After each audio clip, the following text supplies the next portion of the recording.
Who understands that dynamic better than just about anyone joins us now. It's a privilege to bring in Congressman Jamie Raskin of Maryland, who is, of course, a key member of the House January 6th Select Committee, played a major role in those blockbuster January 6th hearings. Here's just one of those moments. American carnage. That's Donald Trump's true legacy. His desire to overthrow the people's election and seize the presidency interrupted the counting of electoral college votes for the first time in American history, nearly toppled the constitutional order, and brutalized hundreds and hundreds of people. But the crucial thing is the next step. What this committee, what all of us will do to fortify our democracy against coups, political violence, and campaigns to steal elections away from the people. Joining us now, Congressman Jamie Raskin. Congressman, your thoughts, your reaction to this filing?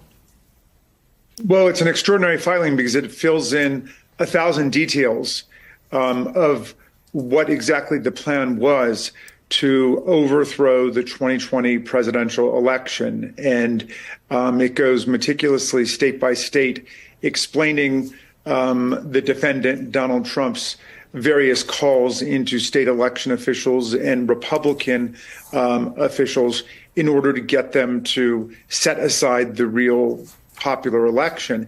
And remember, the legal frame for this is that Jack Smith is showing that Donald Trump was not acting like a president of the United States trying to faithfully execute the laws. It's not as if he was calling any place other than states where he lost. It's not as if he was calling any election officials other than Republican election officials that he thought he could browbeat into caving into him.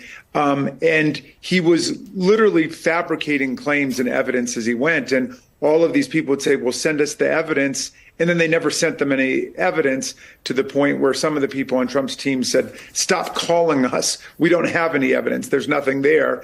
And the various election officials just were reporting there's no evidence. There's not a page of evidence. There's nothing there. So a lot of this was done by the January 6th committee, but there's a lot of new stuff in there. And we learn a lot more about the plan to try and coerce Vice President Mike Pence to step outside of his constitutional role and just declare Donald Trump the winner. This was something that seemed new to me, not just returning or rebuffing electoral college votes to the state legislatures, but just declaring that these counterfeit electors were real and declaring Trump the winner, which was apparently their first foray into the lawlessness of January 6th. They wanted just to get Pence to do this. And then you can see the rage that they then instilled in the mob, which was chanting, hang Mike Pence, when he wouldn't step outside of his constitutional role. That, of course, blends into now the presidential campaign, as J.D. Vance is saying he would have done what Mike Pence refused to do. I mean, the reason why Mike Pence is not on the ticket is because he refused to give in to Donald Trump's orders to steal the election. But J.D. Vance is saying he would gladly have done what Pence honorably refused to do, as he kept his oath of office. Congressman, one of the pieces of information that we learned in this filing that we didn't know before is what it was like in the room or on the call between Pence and Trump. And what's amazing is how fragile Trump is in terms of how Pence testifies that he talked to him. It's almost soothing phrases like, it's not a defeat, it's an intermission. You can run again in 2024. The way movies depict hostage negotiators speaking to hostage takers. In this case, the hostage was the country, the democracy. I wonder what you make of all the ways Mike Pence tried to gently coax his friend to sort of put down this threat.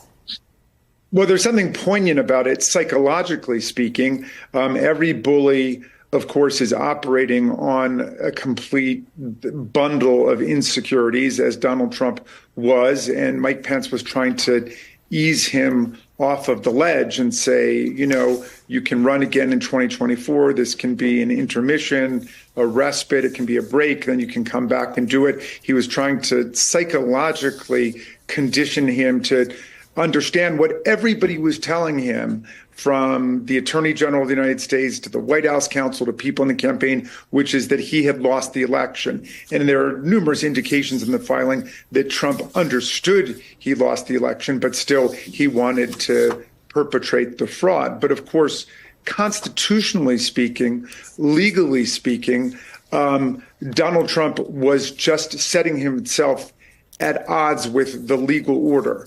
He set himself at odds with the constitutional order. And everything he was trying to do here was to commit a series of crimes to overthrow an election that Joe Biden had won by more than 7 million votes, 306 to 232 in the Electoral College, which happened to be the same margin by which Trump had beat Hillary Clinton in the Electoral College in 2016, a margin that Trump had declared an absolute landslide then. So it was very clear what was going on.